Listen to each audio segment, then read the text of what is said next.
Hello there.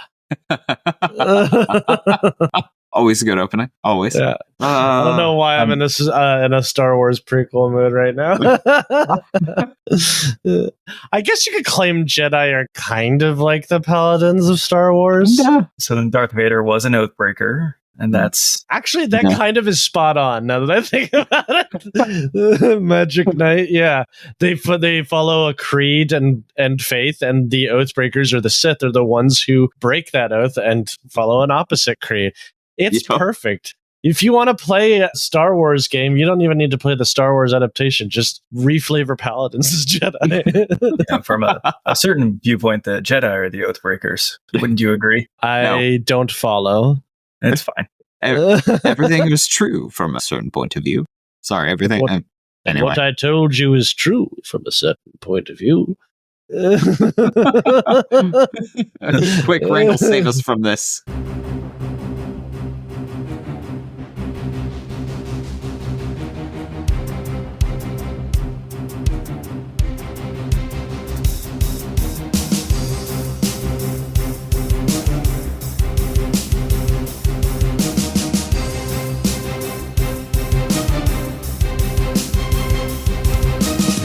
Welcome to the RPGBOT.Podcast. I'm Randall James, and with me is Tyler Kamstra. Hi, everybody. And Ashley Lai. Halt, fiend! In the name of my oath, I will smite thee. That's all you're going to do is smite thee. Mm-hmm. All right. Oh, man. What's the name of the Paladin from the new D&D movie? Because that dude was awesome. Zank? Yeah. Zank, yeah. He's basically a DM PC, and I love it. It's great. Yeah. Everybody has something awesome to say about him. You can tell, like, everybody's passing those like knowledge checks, and he's like, "Yeah, you heard this awesome story about Zank. Zank is so cool." In times like these, I like to remember the words of the ancients and just cut off. Goodbye, Zank. Nice knowing you. We'll never know the words of the ancients. Nope. All Speaking right, of which, there's an Ancients Paladin, so there you go. Was that a druid? Did he smite me? What? Anyway, Tyler, what is happening? Tonight we are talking about paladins. We're going to talk about optimizing paladins in D&D 5e. So we've done, at this point, cleric, fighter, rogue, sorcerer, bard. Had to think about it. How? I know. And now we're going to look at paladins. So paladins, everybody's favorite choir boy. Kind of, yeah. What instrument do you play? The sword. All right. So paladins have a long, storied history in D&D. Forgive me for just a moment as we jump into the Wayback Machine. In very early editions, it was actually incredibly difficult to become a paladin because you had to have really, really high starting stats in strength, constitution, and charisma. So just the prestige of being able to start as a paladin was a huge deal. They weren't actually all that much better, but it felt cool. Until 3rd edition, paladins were all required to be lawful good. If you ever hear stereotypes about paladins being morally rigid, lawful stupid, a pain to have in the party because they have to adhere to their oath, all of those things, a lot of that comes from long before 5th edition, where paladins were much more restrictive. Like their code of ethics was very, very strictly defined, and the DM was expected to enforce it. Among other things, you could never launch a surprise attack. You had to offer your opponents a fair fight and a chance to surrender before you attacked them. All of this stuff made paladins awful. Oh, yeah, a huge pain. Let's immediately pause and appreciate it. That's terrible. Imagine being an assassin, running around with a paladin. It's like, wait. Mm-hmm. Let them know we're here. Yeah, exactly. Things got better eventually. Terrible. I believe Pathfinder 2 still holds, until the remaster, held some of that with the champions. Like, you had your creed that you couldn't violate, anathema sort of stuff. Although barbarians have that too, weirdly. Pre-remaster, the Pathfinder 2nd Edition champions, which is Paladin is a subclass of champion, they're all keyed to a specific alignment. So there's 3 for good aligned and 3 for evil aligned. So, lawful, neutral, chaotic. And you have to stick to that alignment and specific tenets of the oath. Now, in the remaster, they've gotten rid of alignment, so it's just edicts and anathemas. You must do these things, you must not do these things. Which, to be fair, I think there's something to that. I think there's some interesting stuff. It's definitely good for people to have roleplay limits so that they makes characters a bit more interesting. You just have to be careful with it because it can really sort of pigeonhole you into one type of character. And that's where we get a lot of the stereotypes about paladins, like lawful stupid, which is what Tyler just described. It's like, wait, no, rogue, we will not approach them from behind. We must offer them an honorable chance at surrender. Well, he's stabbing me in the stomach. Well, that's just rude and dishonorable. Yeah, that's pretty much it. The line from the first season of Game of Thrones, it's like, you don't fight with honor. No, but he did. The dude's still falling through the sky hole. It's like, Yeah. If you want an example of a lawful, stupid paladin deconstructed, Ned Stark. Yeah. Ned Stark is what happens to lawful, stupid paladins in a realistic setting. He tried so hard. He tried so hard to be honorable in a city that did not reward being honorable at all. And also he made the mistake of being played by Sean Bean. Yeah. That'll do my character. Poor Sean Bean. It's like, I feel like we all have a friend at the table like that, right? It's like, it doesn't matter what the character is. The player driving. Yeah, it's like that one player who is always reckless and for some reason just is always the first person to die in your campaigns, or they lose at least one character. I actually have a friend like that. I kill more of his characters than anybody else. It's because he does really reckless, stupid stuff. Yeah, that'll do it. All right, well, let's jump into the optimization. I mentioned charisma a little bit earlier, so if you've looked at paladins, none of this should surprise you. They depend on strength or dexterity for weapons, constitution for hit points, charisma for spells and other features. So this is a MAD, multi-ability dependent, MAD, MAD. This is a MAD class. If you're using point buy, it's very common to go 15 in either strength or dexterity, 15 in con, 15 in charisma, and 8 and whatever's left, and then just increase from there. You will be rewarded for having high ability scores and all of those things. It does mean dumping everything else, most likely. Now, you can probably get away with 14 constitution, especially since paladins have heavy armor and lay on hands, so you've got a ton of durability. Most of the time, you're going to see 15, 15, 15. It's also why Hexaden is one of the most popular multi-classes in the game, because it makes up for a lot of what makes paladins kind of underwhelming, at least in 5e, because they're so multi-ability score dependent. Being able to just dump everything but charisma and con makes them way more powerful. Yes, a single level of Hexblade. It's the MSG of subclasses. Mm-hmm. And the benefit there is now I get to use my charisma modifier for striking as well. Yeah. Yes. It's gotten to the point where if you don't multi-class into Hexaden, you're actually playing Paladin suboptimally. Yeah, it is that bad, unfortunately. Yeah, if you never plan on making it to level 20, you're probably going to take a level of Hexblade. Anyway, which is most of us. Yeah. Anyway, so proficiencies. They get martial weapons, heavy armor, shields. Their best saves are wisdom and charisma, so like fighters, by comparison, get strength and constitution. Paladin saves are much more mental. Now, you will eventually get Aura of Protection, which lets you add charisma to all of your saves, which is just absolutely phenomenal. But that's not until level 6, so you have to limp along until then on your actual stats. Dexterity saves, easily the Paladin's biggest weakness. Let's see, in terms of skills, you get the standard 2, just like almost everybody, plus 2 from your background. Most of the Paladin's skills are charisma-based. Since you're a high charisma class, you're going to be predisposed to being your party's face. Actually, only 2 of them are. So, intimidation and persuasion. Yeah. Then you have athletics, insight, medicine, and religion. So, okay. Yeah, you've got me there. All right, so 2 out of 6 is not most. That is true. Let's see. So you can take athletics if you plan on shoving, which is always a great choice. Insight, intimidation, persuasion, all great options. Notably, deception isn't on here. Makes sense, though. Yeah, no one expects paladins to be dishonest. And Unless, weirdly, they don't change that. Unless you're an evil paladin or an oathbreaker. Yeah.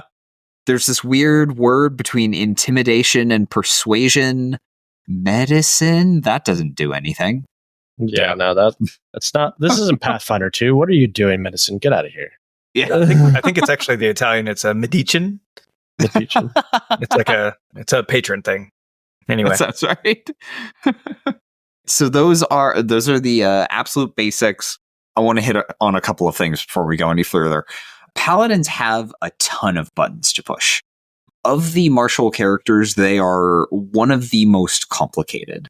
If you're coming into 5e fresh, if you've never played the game, Paladins can be very intimidating because you need to know basically everything about how the game works to play them.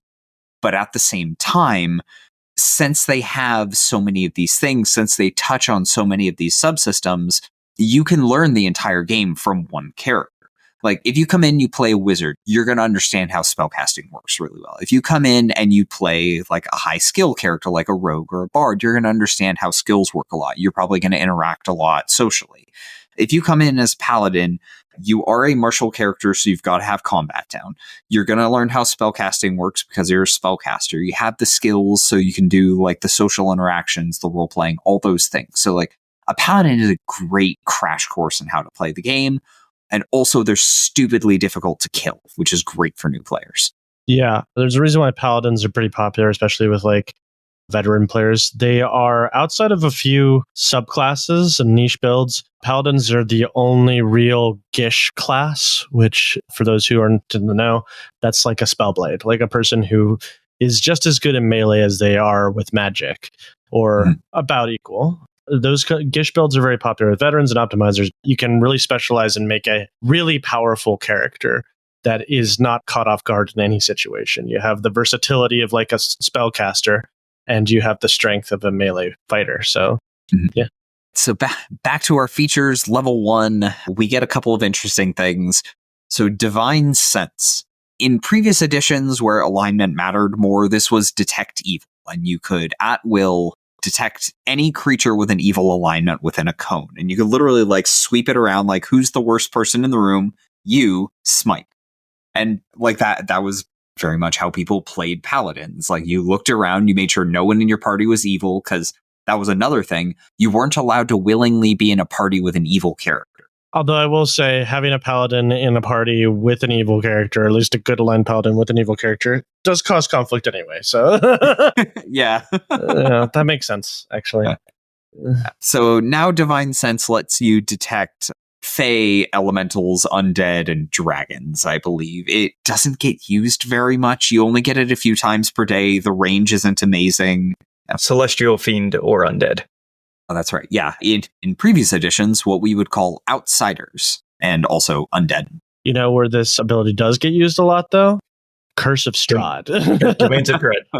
Domains of Dread. Yeah. Anything in the Domains of Dread or anything that takes place in the Hells, this is going to be used a lot. Outside of that, probably not that much.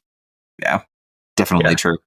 So you know the type, Celestial Fiend or Undead, you do not know their identity. And so the example they give is like, if you were in a room with Strahd, you would know there's a vampire in the room, and then you would look and you'd see the sweet cape and the fangs and be like, that guy, right? Yeah. What's your name? Like, Count Strahd von Zarovich, like, vampire. Never heard those words before, but vampire. Absolutely. Yeah, so I think the way that's kind of interpreted it is that, like, well, how would I not know that Strahd? Like, it doesn't give me the identity, but Strahd's right there. Well, I think the situation is like, if you're in, like, let's say a fancy dinner party, and you put up Divine Sense and you don't know who Strahd is or what his deal is, it would ping that, hey, there's a vampire somewhere in this crowd. I don't know who, but it's there. Yeah.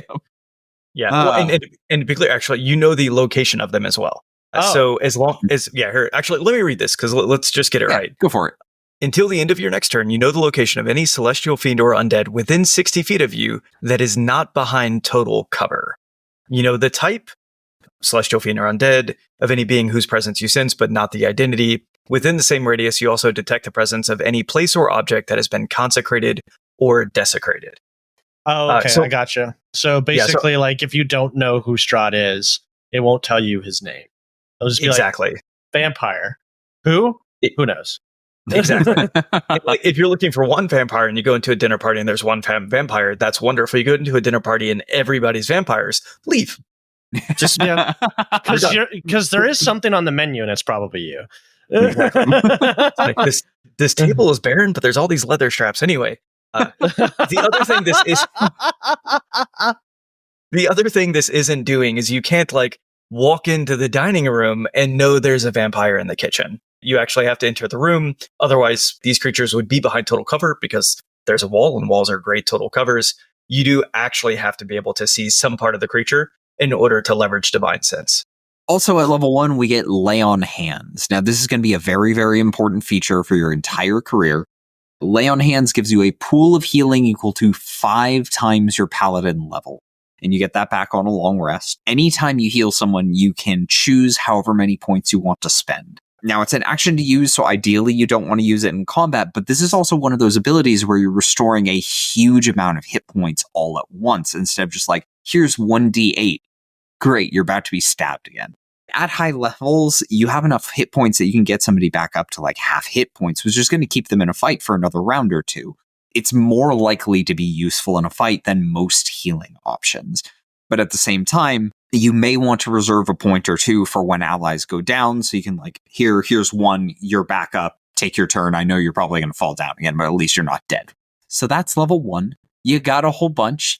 You're level 1, you're already swinging weapons, you're already healing, you're already looking for creatures that don't belong on the material plane. So, yeah, right you from make big jingle when you walk places because of that heavy armor. Yeah. Technically, there's nothing stopping paladins from being dexterity based. So, like, if you want to be a sneaky paladin, it's entirely possible. Yeah, but you're wearing heavy. If you're not wearing heavy armor, then what are you doing here? Like, come on. We dumped Khan. We said that. You don't want to be like a swashbuckling, rope swinging, cool paladin. I guess you could argue that you're kind of like a chevalier, or sure, or a musketeer. Yeah. Yeah. I'm trying to distinguish at this point between like the paladin, not D&D, just thematically. If I'm a dexterity based paladin, am I just a monk? No. Okay. Monks are wise. Paladins famously dummies. Okay, that's fair. They're not dumb. They're not very insightful. They take things at face value. No, I'm just thinking of something like I'm high dex. I'm very nimble. I can do the thing where I hop from like, you know, post to post to post without falling down, and I'm very spiritual. Like at that point, I thematically am getting pretty close to being a monk. I'd probably rather be a dex-based paladin. Yeah. Most a typical conversation with a paladin would be like, I handed my sword to that nice fellow with the cloak. He said he could take a look at it for me and that he'd be back in a day's time. I entrusted my sword to him. What? Of course he's coming back. He made a promise, didn't he? 8 intelligence, 8 wisdom. Maybe not proficiency and insight. Yeah. Like, I believe the word people use is himbo. Yep. Like, not to gender all paladins. But yeah. Real himbo energy. Big, long, blonde, flowing locks, square, chiseled jaw. Not a lot going upstairs. Yeah. Level 2. You've made it through level 1, the single session of just figuring out how dice work and having a character. You've made it to level 2. At level 2, you get more stress. I mean, more class features. Starting off, fighting style. So you get a lot of the same options as fighters, but fighters get almost every fighting style option. Paladins get like a handful. Notably, they don't get archery or thrown weapon fighting style. Like paladins absolutely suck at ranged combat. Like, that is one of the things that they're just absolutely not built to do. And in the one D&D playtest, they briefly experimented with paladins being able to smite at range and then had to walk it back because at that point, the paladin and the rangers start to step on each other's toes a little bit too much. Makes sense. And also, like, it's very broken. Yes, yeah. So, you get your classics: dueling, defense, protection, interception, great weapon fighting. Paladins also get an exclusive fighting style called Blessed Warrior. Now, this lets you pick 2 cleric cantrips, and they become paladin spells for you, so you cast them using charisma. This gets you your classics: Toll the Dead, Sacred Flame, Guidance, any 2 of those. Because paladins don't normally get cantrips, you'll only ever get those 2. So, choose well. Yeah. Whenever you get a level in this class, you can replace one of these cantrips with another cantrip from the cleric spell list. I would say that this is a fighting style that's useful if you know you're going to be fighting a lot of things at range, or like it's a good to fair chance that you're going to be fighting, because paladins notoriously bad when things fly out of their range. Yes, they're like barbarians in that place. Like, get down here and fight me like a man, so I can smite thee. Yeah. The dragon's like, well, nope. Yeah.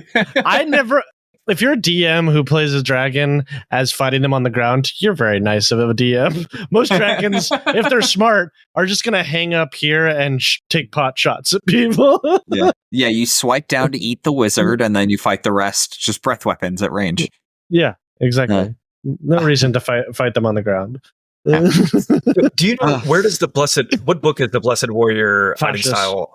Tasha's, okay. Yeah. Is that when blind fighting and interception also got added to the paladin list? Okay. Yep. Every fighting style is either in the player's handbook or in Tasha's. Okay. All right, so we've built ourselves characters on every one of these episodes. Normally, we start at the subclass, which weirdly has not been, I guess, fighting. Oh, we did fighters. Anyway, hey, let's start building characters. What fighting style is everyone going to take? I think it actually makes sense. Here's what I'm going to offer to the team. Let's talk through it right quick. Ash, you normally take us on a guide of subclasses, and we say yay or nay, good or bad. I think what we ought to do, I know it's out of order, but let's go ahead and call out the oaths. Let's tell folks what we're going to do, because otherwise the fighting style we choose might not make any sense. Sure. Yeah, that's fair. Okay. All right, we'll jump ahead and we'll peek at the oaths. Okay, and then we'll talk about them in more detail when we get to them. Yeah. So, yay or nay? Ancients. Yeah, I would say meh. I think it's fine. I think if you want to do ancients, maybe just go play ranger. Kind of, yeah. Especially now that Tasha's kind of made ranger better. Conquest. Yeah. Very good. Mm-hmm. Yeah, I like it. Crown. No. It's classic. It's good. It's a really good bodyguard, but like you have to go in knowing it's like the tank. Like I've seen, I one of my players played this briefly in my Ravenloft campaign to great effect. You can make them really good at just not dying. Like they are extremely tough to kill, but it is kind of a boring class to play. I will say that. Yeah. Devotion, another classic. I would say it's kind of middle of the road. Yeah. It's good. You won't suffer playing it, but you're not going to be like, wow, that was great. Glory. I don't actually know that much about Glory. It really likes to make athletics checks, and that's its best thing. Woo! Yeah. Yay!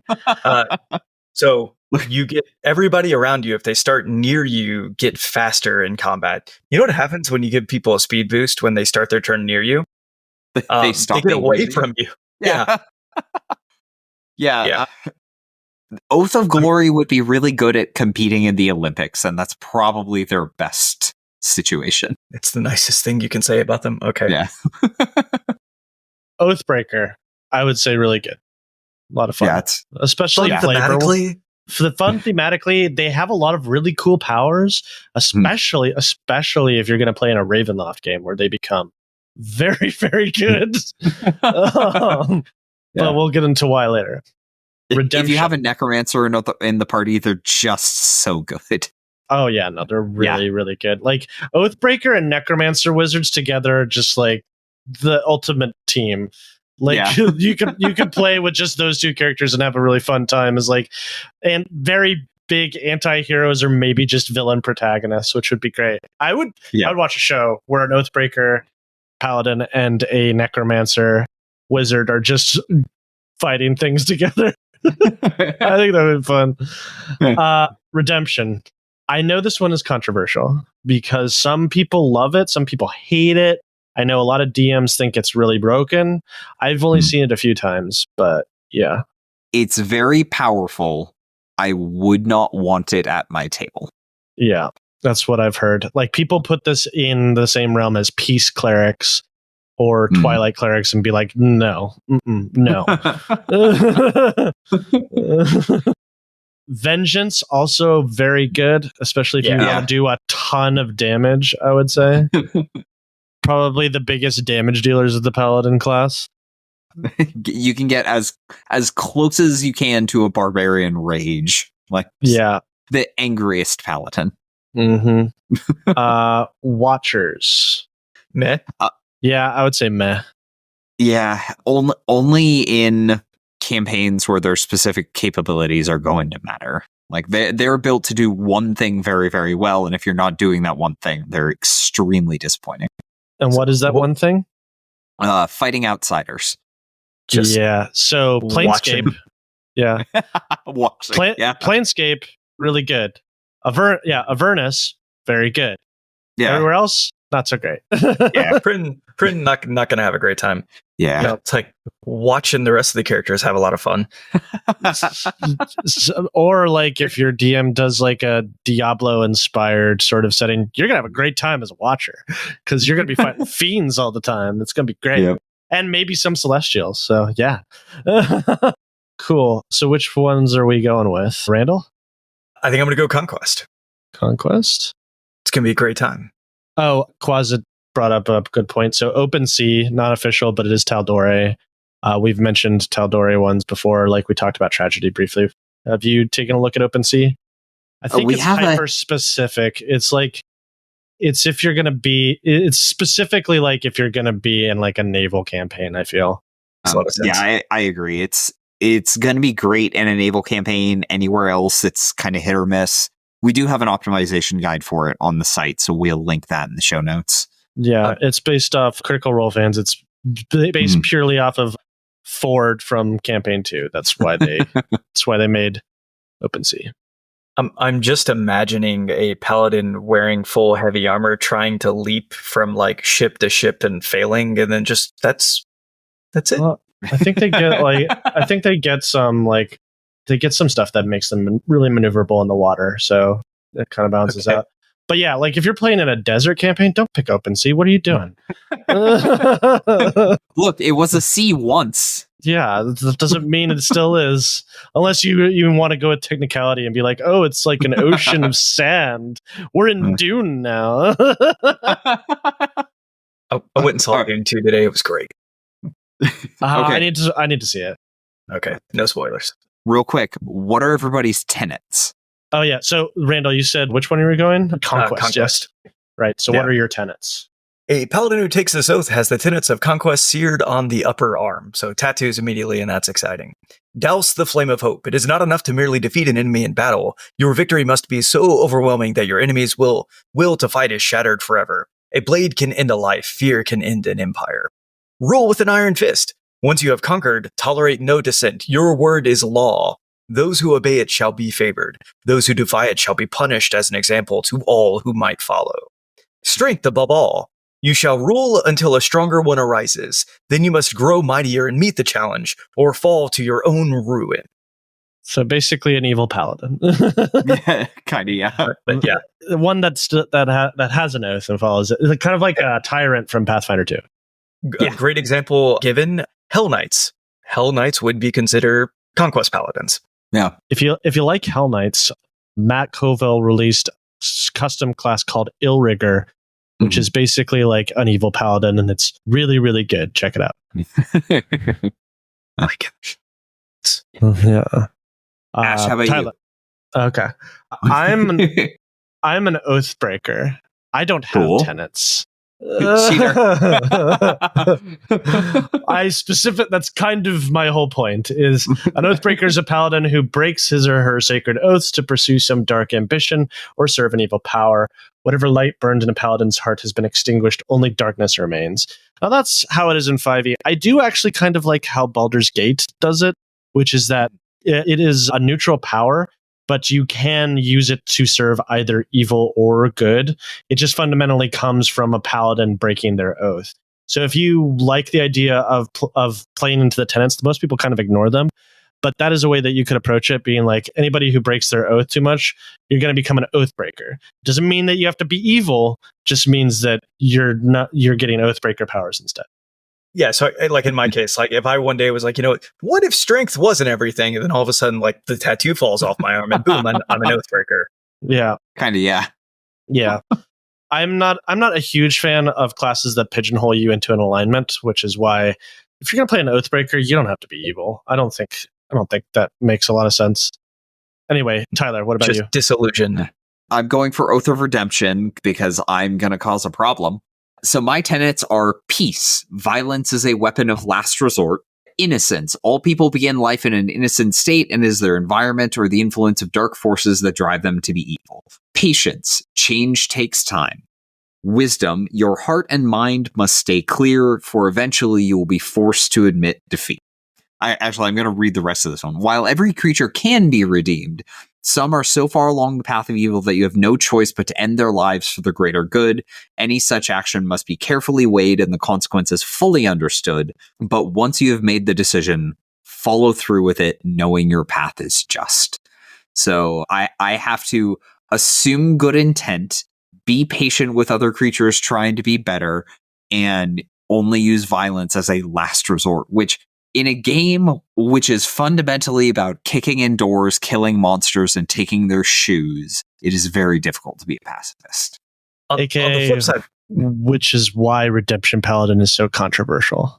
Exactly. Yeah. On the flip side, though, like if you were a paladin, you just described you're super patient. Yeah. Especially with things that are trying to better themselves. Mm-hmm. Yeah.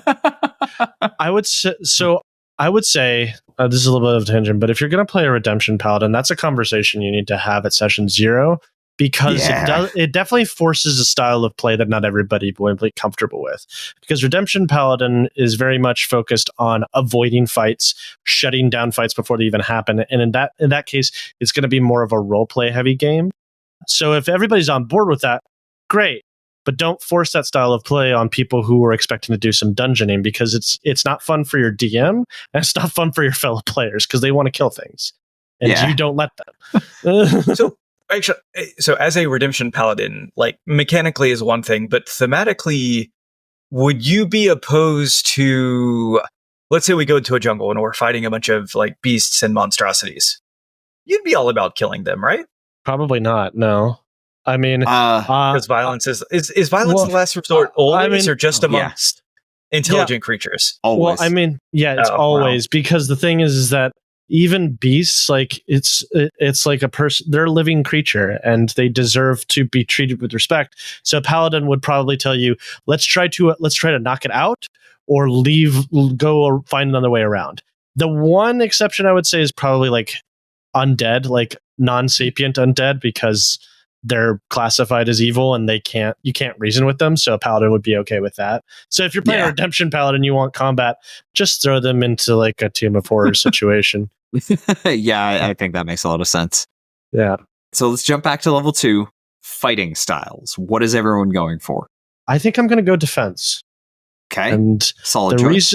The reason why I'm doing that is I'm not going to use a shield. And that's always my advice for two-handed weapons, like go for defense to make up for the lack of AC. Yeah, great weapon fighting isn't good enough. Yeah, don't do great weapon fighting. It's a trap. How about you, Randall? What do you think? Actually, I'm going to pick on you first, and then I'm going to ask for help. All right. Okay, so I'm going to go for Blessed Warrior. Interesting. Since Oath of Redemption is really heavy on spellcasting and special abilities, my spell save DC is going to be really, really important. So focusing on charisma is going to get me a lot more mileage than trying to be good at stabbing stuff. I would likely build this character 15 strength so I can wear heavy armor without any issues, 14 constitution, splash of wisdom, and then 15 charisma, just max charisma as quickly as possible. And then I would probably go for guidance and word of radiance for my cantrips. How about you, Randall? All right, so I'm looking at interception. Okay. Interception, when a creature within 5 feet of you is attacked, you can use your reaction to reduce the damage they take by 1d10 plus your proficiency bonus. This feels really good early on, and then by the time we get to level 6, level 8, I don't want to say useless, but practically useless. Do you think that reads right? Yeah, you have to compare it to the protection fighting style, which works in kind of a similar niche. Like both of them use a reaction in response to an incoming attack. Protection imposes disadvantage, so it's entirely possible that you'll completely negate the attack. But if whoever or whatever you're protecting has a really, really bad AC, like a horse, then imposing disadvantage is only useful at low levels because like everyone's going to hit that 10 AC even with disadvantage eventually. By comparison, interception always works, but it doesn't scale much, so it doesn't stay as effective. But even so, like, you're still subtracting a few hit points off of an attack, so at least you get something guaranteed. Yeah. Okay. That's rough. Yeah. I always prefer protection personally. Okay. One that I'm looking at that and I'm also thinking about dueling. I think I'm going to go for protection. We'll see how this works out. Okay.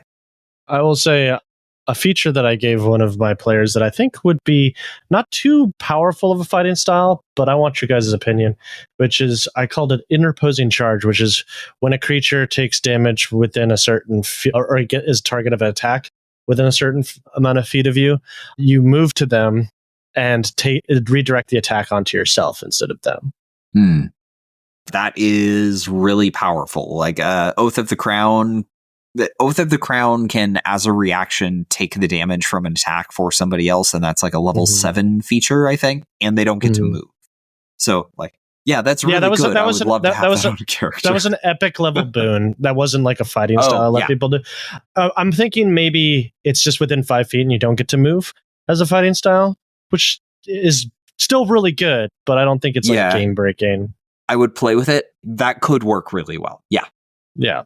Because I feel like it fulfills the fantasy of the protector more than interception or protection does, which are kind of not really worth taking. So I wouldn't quite say that they're not worth taking. You kind of just have to know what you're in for, I guess. Yeah. All right. So fighting styles. All right. Now, the thing that everybody's here for, divine spellcasting. Woo! No. Nobody? All right. Okay. So paladins are half-casters. This is our first half-caster on this series of episodes. So when I say half-caster, I mean your spellcasting advances at a rate equal to half of your class levels. So if you go and you look at the multi-class spellcasting table, it essentially explains that you add up levels and then look at that table for how many spell slots you get. Paladins add half of their level to that progression. Like wizards, clerics, bards, they're all full spellcasters, so they're full level. Paladins only add half. The highest level spells you're going to get are 5th level spells. You get way fewer spell slots than full casters, but you get to cast spells a lot like a cleric, which means you get to change your prepared spells daily. And paladins actually have a weirdly large number of exclusive spells. Most of them are smiting related, but they do have quite a few exclusives, which is cool. Like, what is the one that everybody kind of likes? The enforced duel? Is that what it is? Compelled duel. Compelled duel. That one's fun. It is fun when it works. Yeah. It's very fun. Yes. Yeah, compelled duel, you force a creature to basically stay within 30 feet of you and they take disadvantage to attack other creatures. So like, if you are a defender, there are 2 things you need. You need to be sticky and you need to be durable. Sticky means you have to have a way to keep enemies focused on you or at least keep them near you so they can't get to your allies. Compelled duel solves the sticky problem. 1 spell, you're done.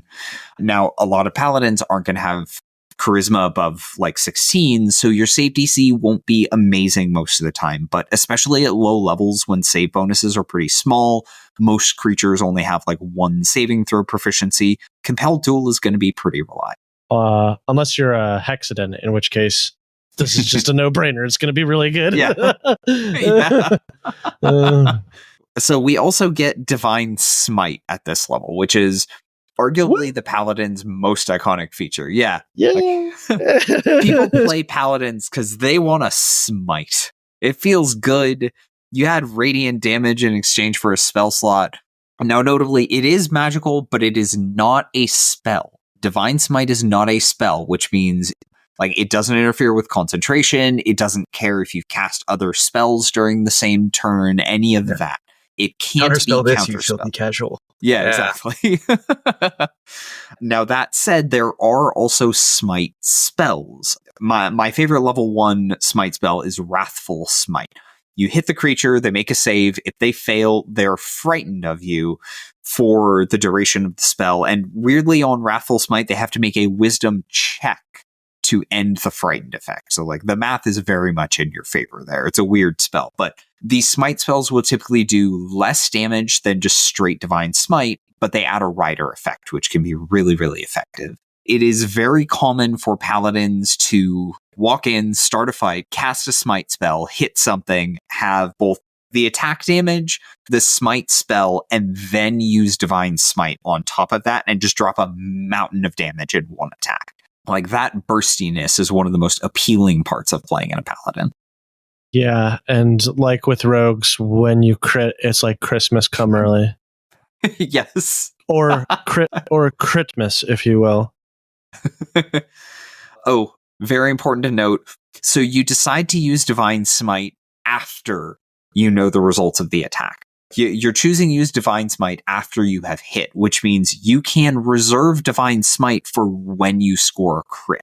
Keeping a spell slot or two around specifically for that eventuality feels very, very good. Because, yeah, like Ash said, it's Critmas. Dice everywhere. And Yeah, then there's no limit to how many times I Divine Smite in a turn. Correct. Only once per attack, though. Once per attack. Okay, yeah. Beautiful. So yeah, if you want to do a hasted 4 attacks, all of them just smite, you can do that. Although you will run out of your resources super quick. I'm a sleepy paladin. I'm going to have this fight, and I'm taking a nap. It's going to be great. Let's see. It's really common for paladins to take Polearm Master because the bonus action attack gives you another chance to apply a smite. Just as many attacks as you can get on paladin feels really good. It's also pretty common for paladins to multiclass into sorcerer to get Font of Magic, because you can melt all of your higher level spell slots down into first level spell slots and just divine smite on every attack. You can smite with higher level spell slots, but it's less efficient than just using the first level spell slots because it's 1d8 plus 1d8 per spell level. So like 2d8 for a first level, 3d8 for a second level, and you look at that damage, like that's maybe not actually worth a second level spell slot unless I'm critting. Yeah, that makes sense. Save the higher level spell slots for crits. Exactly. So that's level 2. Let's look at level 3. So we recorded this episode later than I expected because I was sick. Level 3 paladins get divine health, and as the folks in our Patreon Discord pointed out, like, Tyler, you should have played a paladin so you'd be immune to disease. They were right. Yeah, that would be nice. Yeah, that'd be very nice. It's again just the reason why disease in 5e is just a non-starter, and it makes me sad. It makes me sad because diseases are fun. Not immune to curses. Look, I want my adventuring wizard to also have to deal with dysentery. Sure, there's dragons, but also dysentery. Maybe not dysentery, but let's be honest. Like, we're playing in the Middle Ages. Like, diseases defined the Middle Ages and made them into what they are. Like the bubonic plague and stuff. That's like intricate to you can't just ignore it. But this is a rant for another time. Yeah. Have we done an episode on diseases? I think we have. I think we have. Yeah. There's nothing to say that there isn't one coming around. All right. Okay. So also at this level, we get our subclass. Quasit said dragons and dysentery is not a game I want to play. Way to go, chat. Forbidden Lands, it's basically that. Dragons and dysentery. Look, you don't have to do dysentery, but let me use a threatening plague, okay? Let me do a threatening plague. Okay. That's All fun. right. It's fun. We picked our subclasses. So Mhm. Oath of Conquest for me. Oath of Redemption for me. Oathbreaker for moi. All right. So we talked about those. So we'll skip over that for now. All right. Also at this level, we get the optional class feature Harness Divine Power. Now, Randall, you've seen our Cleric and our Dragonlance game use this a couple of times. It's exactly the same for Paladins. So you can trade your Channel Divinity to recharge a spell slot a few times per day. You get at most 3 uses per day, and even then, not until level 17. Boo. Boo. It could Don't be boring. I mean, The okay, channel so- divinities so for this- most paladins are actually pretty decent, I will say. Most, yeah. Most, So not most all. paladins aren't going to use this, yeah. The rest of them that have like really, really specific situational channel divinities, like they're going to use this more frequently. And hey, you've got more spell slots to smite with, and that feels good. So, I need some what fuel. are your channel Spider-Aid. divinities? Oh, good question. Okay, so mine, Emissary of Peace and Rebuke the Violent. Emissary of I Peace. remember these like it's PTSD. Yeah. Bonus action, grant yourself a +5 bonus to charisma persuasion checks for the next 10 minutes. So like, Okay, that's not too bad. me and the That's- Eloquence Bard just hanging out. Yeah, and then but Eloquence part is worse. Yeah. And then let's see, Rebuke the Violent. Immediately after an attacker within 30 feet of me deals damage with an attack against a creature other than you, you can use your reaction to force the attacker to make a wisdom save. On fail, they take radiant damage equal to the damage it just dealt. Save for half.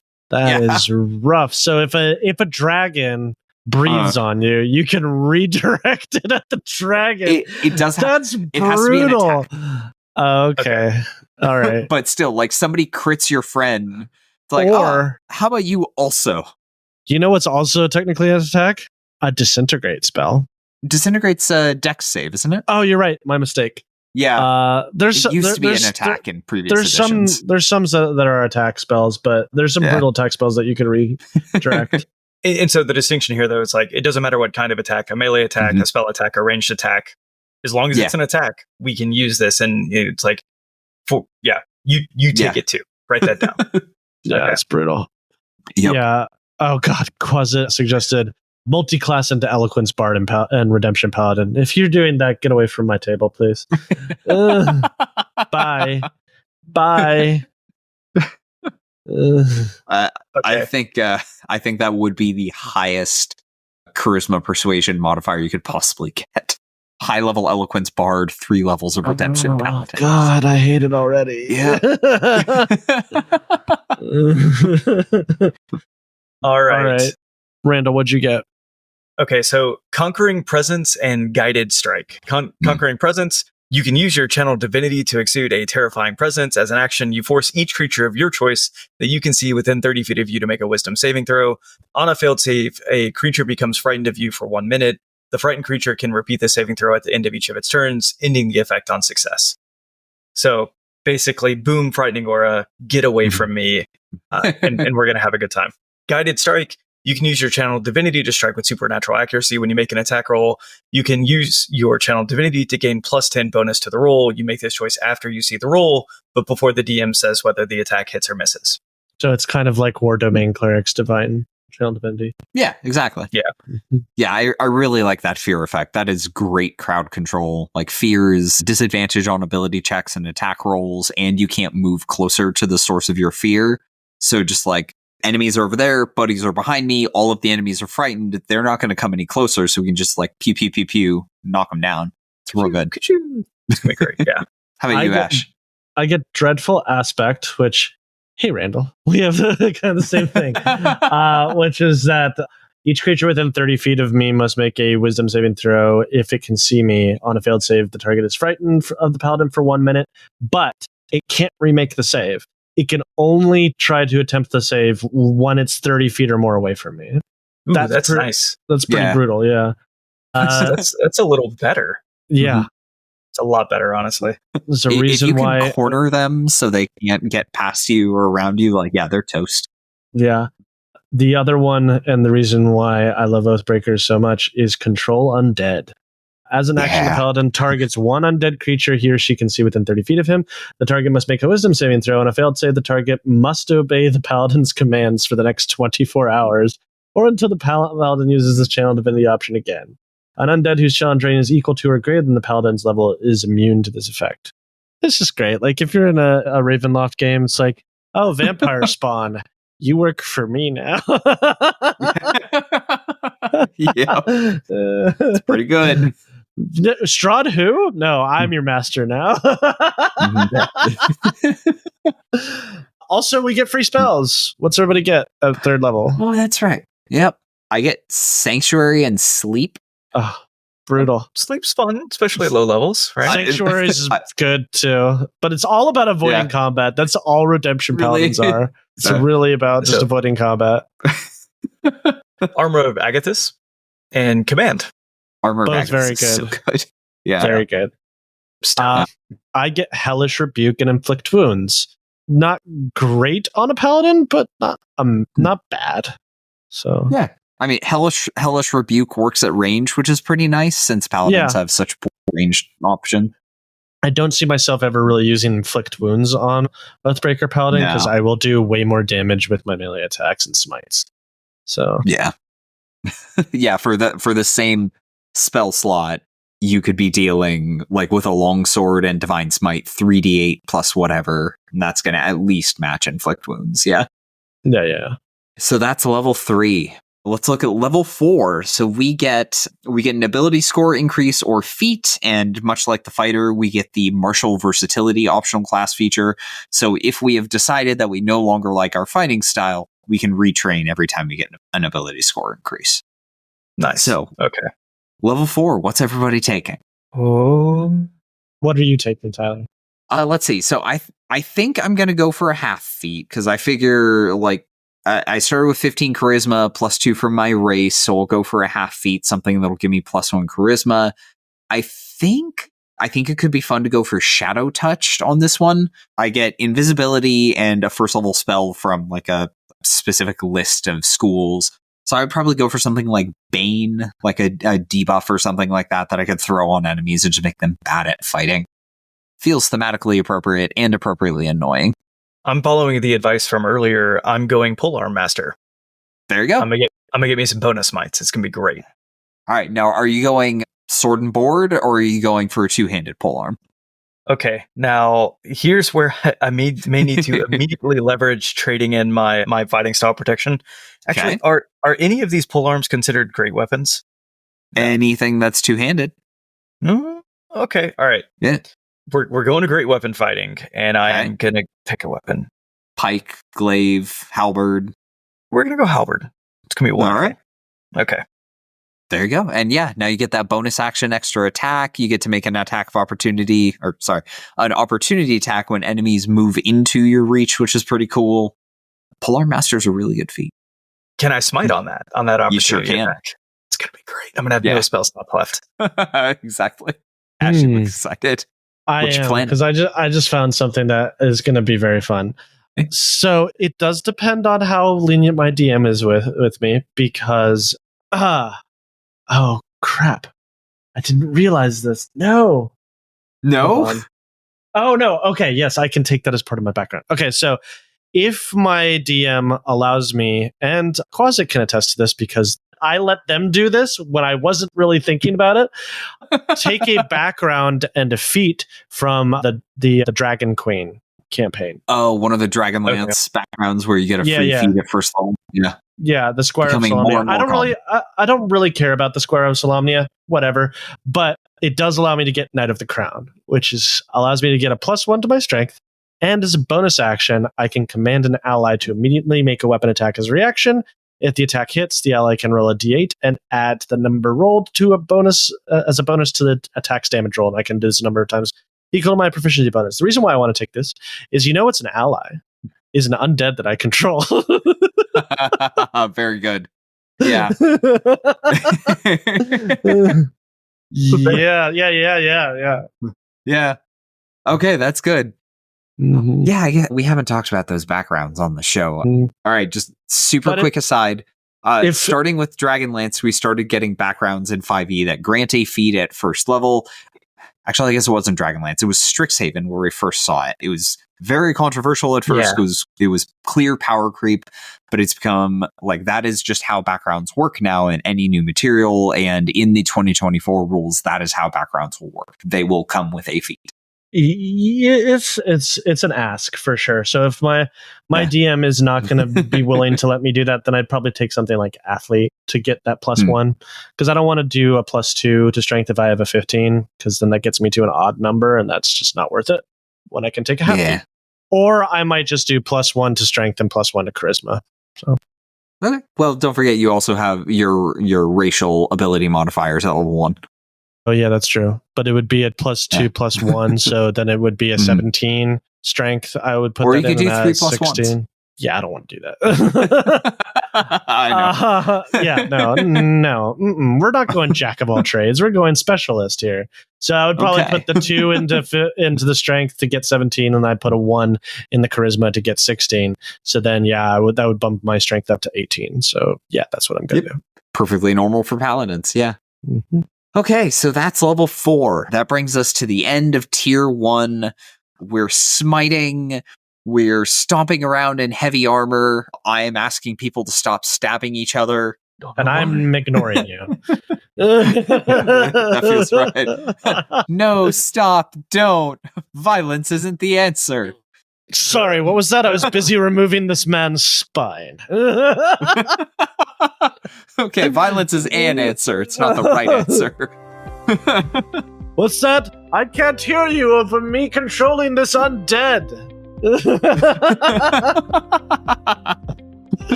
Paladins are good. Yeah, they're fun. All right, folks, we're going to break it here. This is the end of the first part of the Paladin optimization walkthrough. Join us next time for the second part and the conclusion of our exciting Paladin builds. Well, 2 of them will be. Anyway. Yes. Which 2? Who knows? Who knows? Hey, you're gonna have fun making the DM frustrated. So. Yeah.